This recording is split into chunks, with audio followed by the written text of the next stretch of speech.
Welcome back to Deal Flow. Ryan Ray here, as always, on this lovely Monday here in Granbury, Texas. My guest is an SBA guru. I mean, you've done like $100 million in SBA loans. Is that right?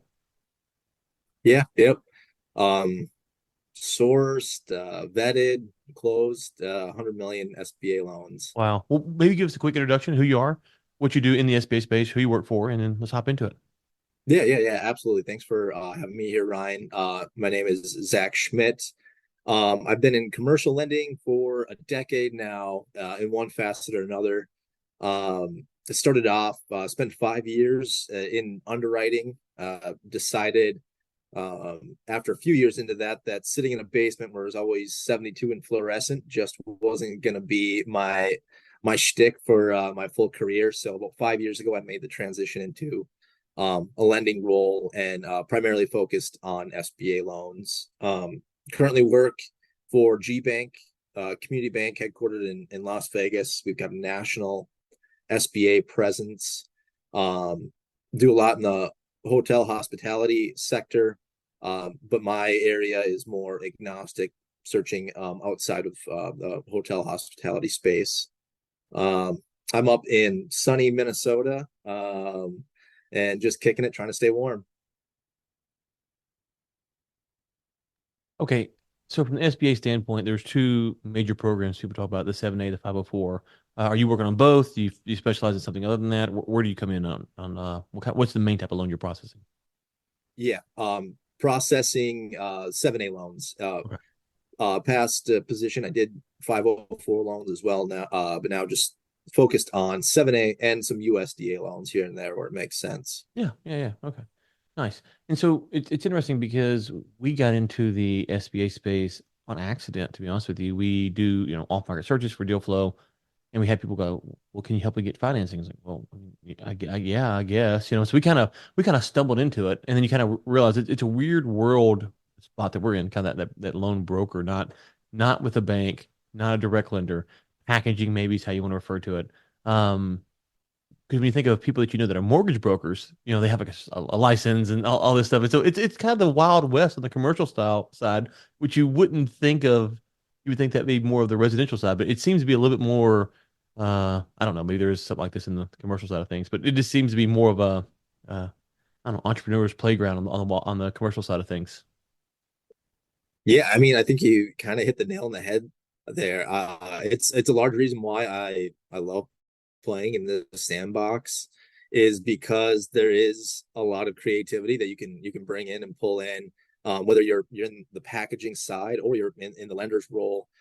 Even the entrepreneurs that are looking to buy the businesses too, they can get creative in how they structure their LOIs and get a deal to work out that's equitable between them and the sellers. So it's always fun to be meeting new referral sources. Like you said too, you think of commercial real estate, you get licensed to be a broker.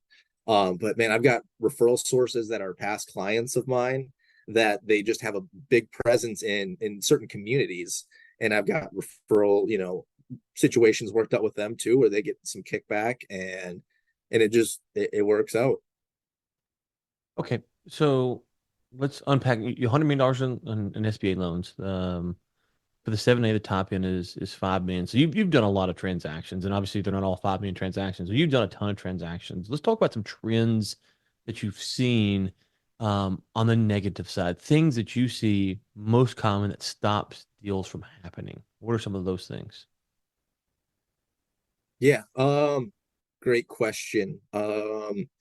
So some of the things that stop deals from happening, just crazy valuations on businesses that are just not reasonable. Oftentimes that's a deal that doesn't have a seasoned advisor, broker, intermediary involved. Um, and it's maybe not as someone that's not as educated on the buyer side as well too, to know how to do the financial forecasting and modeling from historic financials.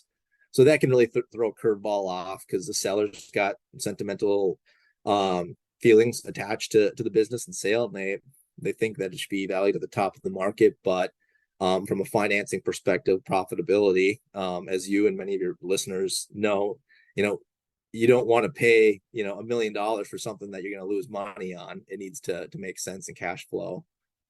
Um, so that's something that I've seen more recently, a lot of outside broker deals. And then another one I'd say too is the recent SOP changes from the SBA. There are a lot of cool things that did happen there. But there are also, I think, made it a lot more gray in other areas too, which it's tough to delineate and get people comfortable with, whether it's external or internal with the bank too. And some of that has to do with their new slogan of, do what you do, making things just gray. So you have to go back to them and ask them questions like, hey, if we got into a situation where we land on this, but the deal goes south in 3 years, I mean, are you going to uphold the guarantee? So some of the gray area, it makes it more difficult internally to sometimes get the credit people on board and thinking in alignment with the business development side of things, the buyer side of things, just to make sure that the integrity of our SBA guarantee is maintained. Yeah, and that's one of the things I think that maybe if you're a listener and you're not on X or Twitter or whatever we call it these days, getting on there, finding people like yourself and other people in the community that talk about what they've seen, what they've done. You'll see people going, "Well, I tried this and this worked," or "I tried this and this didn't work," or "How do you solve this problem?" And I imagine it's such a great resource just to get in there and kind of watch and learn people really nitty gritty stuff. Like, man, like, oh, how did you solve this problem? And so if you are considering the SBA process, you can reach out to someone like Zach, but also just following the conversation on Twitter as it happens about new SOPs or changes or problems that they didn't. I mean, I saw just the other day someone talking about getting a second 5 million for the same NACE code, and how they went through that process. And there was some debate over, could you do this or not? And so there's all kinds of stuff that's out there. And so it is what's like 500 page document or something like that. It's pretty Yeah, extensive of all this stuff. And so you can't read it, but there are tools to do it. So, okay. So improper valuation is one. Um, what do you think is the best resolution to that problem? Is it having the business to give an evaluation from an independent third party? Would you guys do that evaluation early on? Like if I'm a buyer and I say, hey, I want to buy this business, will you guys just look at the numbers real quick to make sure it's worth what they want to sell it to me for? How do you solve that problem? uh, yeah. I think solving that problem is getting someone to represent you that has years of experience. Um, I think education is a big piece, and I think as the ETA, M&A becomes more in the main street zeitgeist, I think you'll have less of those instances where the valuations just don't make sense. But yeah, my advice is bringing on someone who's been through this process that would represent you. I think overall, they might have to pull you in, rein you in on what the valuation might be, but they're overall going to make the process much smoother for you. Set the proper expectations. Timelines are just way better because they know what you should be packaging and preparing up front. Or on the flip side, if that's the valuation that you need, for like your retirement or something like that, I think that they do a great job. Someone such as yourself as an advisor can set them on the path of like, well, this is what we need to accomplish to get to that valuation. So can we hold off a year, 18 months to get those things in place? Yeah, and it's interesting because it's these conversations are we're talking at kind of a high level, and the part that gets missed sometimes, and I'll see this on Twitter, is many sellers that I talk to. Not everyone is expecting a big check today, right? Some are. Some want a big check today to sell their business, but not everyone is. And there's a lot of ways to structure deals. Now, the more creative, to use a term, you get to structure the deal, the smaller the pool might be. But there also are people out there. And so I think it's a balance for people looking to buy a business of what kind of runway do you actually have to make this acquisition in? Um, determines how creative you can get.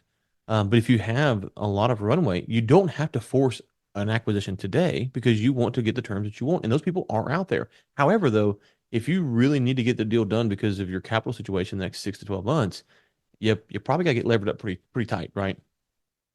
Right. Yeah.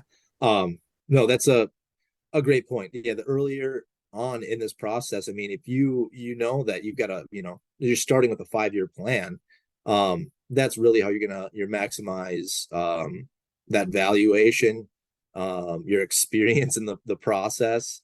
Um, yeah, I'm a big proponent too of just surrounding yourself with trusted advisors that know what you don't know, and can, share their expertise and help guide you. It's going to cost you something up front, but on the back end, you're going to recoup it all. One of the things um, that you'll hear talking to various banks or direct lenders is, um, and we find this a lot is, Bob goes to his local community bank and they go, yeah, we have an SBA department, right? But they're not really SBA lenders in the sense of they don't have a specialty in doing that. So maybe break down the categories. You got to have the specialized community bank, which might have an SBA department. Then you might have banks that really just really focus on that primarily. But even then, just because the SBA program allows it doesn't mean each bank will necessarily take on the loan. So, how does someone decipher what is the best bank or direct lender, however you want to rephrase that, to use for the SBA process? Yeah, that's a great question. And that's, I mean, going to be time intensive and varying from deal to deal on the type of deal it is. There can be an asset heavy business that's got real estate, like a manufacturing company, or it can be something that's property management and all contract based. So there'd be different appetite levels. I think going back to, hitting on the conversations that are had on these social platforms, like you said, X and LinkedIn, a lot of us are out there, marketing ourselves and promoting what our banks have an appetite for. So I think from a buyer perspective, going out on the platforms and looking into different lenders' profiles, you'll start to pick up some information there. And I think what you that might help you narrow your list down. But then after that, I mean, just sending out a DM just to say, hey, can we do a quick 15-minute discovery call? We can hit the high points and see if this is any potential. I it's my job to know our credit box like the back of my hand. So, if you have any listeners that do have pending deals or just questions about what the different credit boxes look like, I mean, I'd welcome any DMs and questions after this. Well, yeah, we'll link to your X profile and anywhere else you want to in the show notes for people to connect with you. Um, But so, but I guess the next question then is, okay, so they go to Zach and Zach's like, hey, this is not for us. Do you then disclose if it's not for you guys or if it's not for the SBA? Because those could be different things. And how does someone determine whether it's not an SBA deal or it's not a bank deal? Yeah, great question. So it's the buyer is going to have to educate themselves at least a little bit up front. Likely there are some resources, but like you said, the SOP is a 500-page document. And if they can do a quick preliminary check just to see if it's um, a viable deal. And sometimes if the deal is listed through a broker, it'll say, SBA pre-approved too. But I'll give out that information, whether it's, I want someone to know that they've got, something here that they can sink their teeth into and run with. Or it's just something that they need to find different means of raising capital altogether to execute on. And I think that's kind of the beauty too of this community is if it doesn't fit my credit box, I probably know someone else or have talked to someone else where it fits right into theirs, and they'll pick it up and run with it, and I can make that introduction. Yeah. No, it's it's one of the things that we come across is the partner buyout aspect, and how little partners in business realize that you can use the SBA to buy your partner out, and how many partners are frustrated with each other and they don't realize that Bob can't doesn't want to swing the deal for whatever reason, but Tom can buy him out using the SBA. That's one of the things that we've tried to educate potential sellers on. If I'm on a call with them and they say there's two partners, the first question I ask is, okay, does one want to buy out the other? Now, obviously, there's a certain size that it doesn't matter, but in this SBA price range, does one partner want to buy out the other? Is that even is that really what's going on here? And it's not always, but a decent percent of the time, that's actually what all that wants to happen. They don't both want to sell. One wants to sell, when the other one wants to go or stay or whatever. Um, so I found that to be one aspect that's a lack of education that potential business owners might be need to be aware of. Um, and then the second one is, these deals on Twitter. Again, the whole rave is, I talk about this on the podcast, feels like every episode now, $1 million in EBITDA and up. And there's all these sub-$1 million deals that are out there that people want to sell for. What is a niche maybe that you've seen or an area of the market that you get a lot of questions about that you're like, man, we could do a lot more deals if people realize that you could use the 7A program for these type of for this type of offering? Yeah, good question. The partner buyouts, yeah, I mean, that's a big one that I've seen a few of those deals. I've executed on a few of them. A few of them just haven't gone through because people can't come to terms and personalities get into the mix.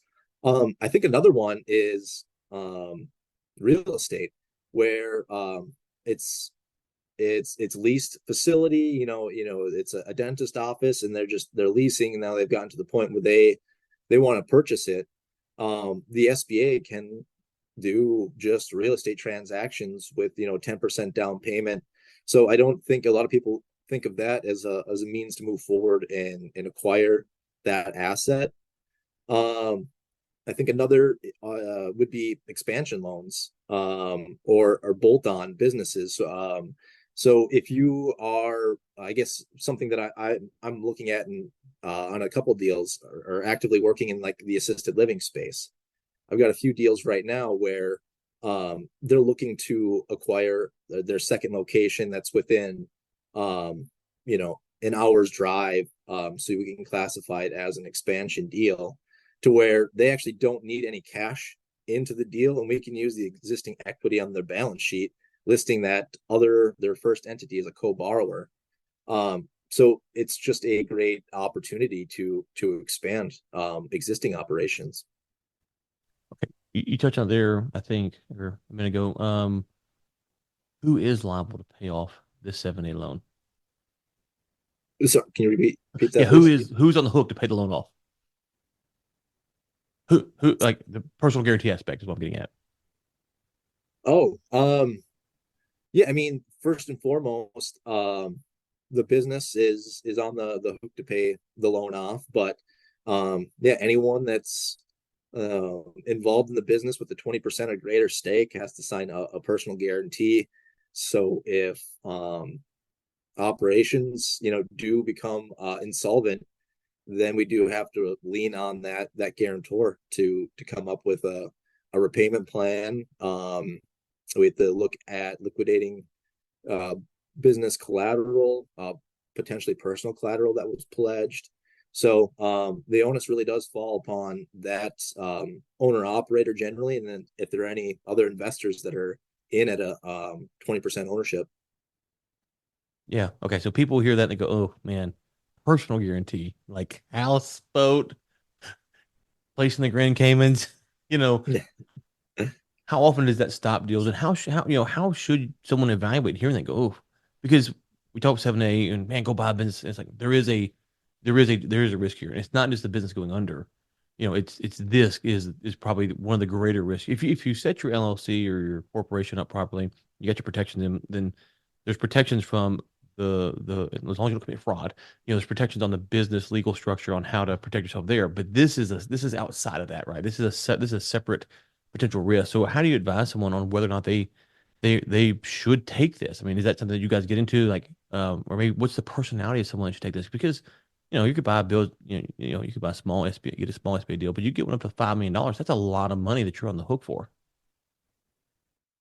Yeah, I mean, unless you're a real self-starter, someone who's got just you need to have a certain amount of confidence in yourself, that you can do this. And you know, people that I speak with, I can generally tell, within a couple conversations, if not the first conversation, of whether or not they're going to be a good fit for the business and for the SBA program and the risk profile, just by the initial kind of canned questions I'll go through with them. And usually those that are prepared and quick on their feet, that, say, well, if this happens, I'm going to shift and do this. And then if that happens, I'm going to do this. Um, I find to be someone that gives me confidence in working with them. That their mind works in that the business space, and that they're problem solvers. So I think being a problem solver, if I'm asking you questions that kind of, throw you off a little bit, and you can recover and give me a good response. Um, those are the people I'd say, yeah, you should move forward with this. I think you'll be fine. The risk is going to be worth the reward. And then knowing that the bank's interests are completely aligned with that person, they should take some reassurance in that too. That's why the SBA process, it's a lovely program, but it can be daunting at times. There's a lot of paperwork. We want to go through our strokes to make sure that you are going to be successful, from the standpoint that this is a clean business that you're going to be taking over. The cash flow is clean. There aren't any, pending litigation or outstanding taxes from the seller that we'd have to worry about. So all of those concerns can be removed, and you can just focus on, this is where we're at day one when I get in the driver's seat. How am I going to get to point, XYZ down the road? Yeah, and I think it's important here because, as you allude to earlier, the bank wants to give these loans out because they make money on them, but they also have to make sure that the loan checks all the boxes so the SBA will cover the loan if there's a problem with it at the back end. And so it's not that you guys are trying to disqualify people just because you're angry or you're mad or you don't want to do deals. It's just that there's kind of two sides of the coin, right? There's a desire to do it, and there's also a desire to make sure that you meet the SBA requirements. I remember when all the PPP stuff was out, and looking at some of that stuff, going, "Oh my gosh, if you get the thing wrong here, you're gonna be on the hook to repay this money." And a lot of people didn't read that guidance properly, and were on the hook to pay back the money instead of getting it 100% relieved. And so, I bet maybe there's at least sometimes people say, "Well, the banks don't want to give out the money." That's not always the case. I mean, I guess there's probably some cases that's true, but generally, it's just making sure that the boxes are checked. And so, you've kind of said this a few times, but a lot of this is about just having good processes, paperwork, having your ducks in a row to go through this process. And you brought up a good point about the mentality. The searchers that we talk to, that they're putting maybe 5 to 10 hours a week into searching for their business. They're talking about hiring us out. They're not going to buy a business. Send me anything you got to look at it. Okay, they're just not going to buy a business because they're not like. You have to be kind of crazy to do this. Ask my wife; she'll tell you. You have to be kind of crazy to go into business for yourself, and you have to have a very, very high risk tolerance and a belief that if this thing goes bad, you can fix it. And not everyone has that, and it's not a good or bad thing. It's just a thing. Yeah. Um, I couldn't agree more. It's not something you can dip your toe into. You have to be both feet in, uh, willing to jump into it. And yeah, the SBA side of things too. I mean, there are several rules that whenever I run into them, I mean, it frustrates me to no end, because it's a solid deal, but there's one thing that the SBA, whether it be like a licensing issue, or I don't know, just, there's so many different rules that could hinder a deal. Um, it's not that, yeah, we don't want to lend them money, but we need to reassure. I mean, if we've got, if we're financing $2 million in goodwill, I mean, that can be a big hit. I mean, for a lot of institutions. I mean, the bank that I work for now, like I said, it's a 2 location bank that just has a national SBA presence. So, I mean, if we're not thorough and prudent in our lending, um, it could mean and have a large impact on a number of people and jobs. So it's something to take very seriously, and you just don't want to put people in bad positions either. We're all in this to make money, right? Feed our pocketbook, but you also need to feed our souls too, and set people up for success. And that's the rewarding part of the job, really, is either connecting with people or connecting them with others in an industry that that are going to help them succeed, but then, you know, seeing their LinkedIn post a year from now or 2 years from now, and they've got their kid working in the business or something like that, and they just, their lives revolve around it. It's feeding their family and it's feeding the families of their employees. Okay. Final thing for me is we talked about using the SBA to buy a business so that people don't know, and they would learn this going through the process. But it's not just buying a business. I mean, I think if you're going to buy a business, you also have to consider getting a working capital loan right out the gate, right? Because vendors might not pay. There's all kinds of things that could come up like day one when you transfer ownership. It's not, this is not buying a car where you just drive a lot. There's a lot of stuff that go wrong, not because people are being malicious. It's just vendors and credit cards and bank accounts, all this stuff that's got to get swapped over. And so your payments could get, delayed.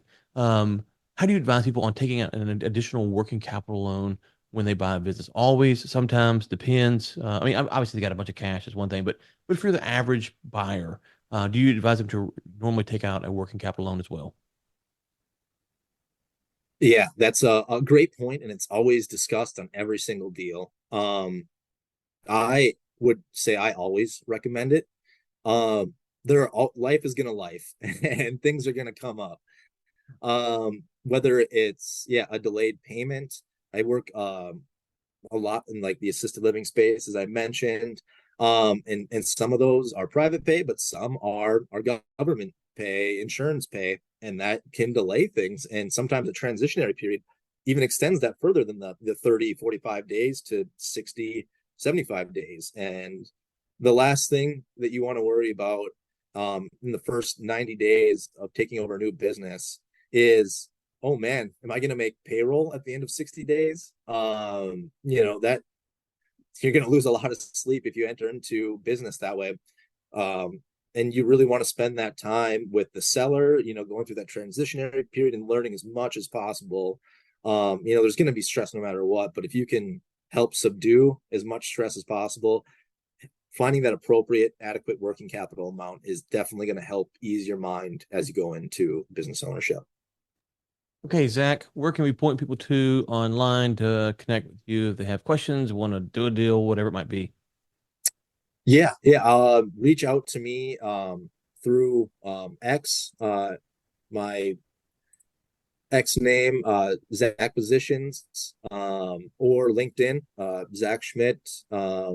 Otherwise, my email address too, always open. It's Z Schmidt, SCHMID as in dog, T as in toy, at G period bank. All right, we will link to all of that in the show notes. Thanks for your time today, and I'm sure we'll be talking real soon, brother. Ryan, it was a pleasure, my friend.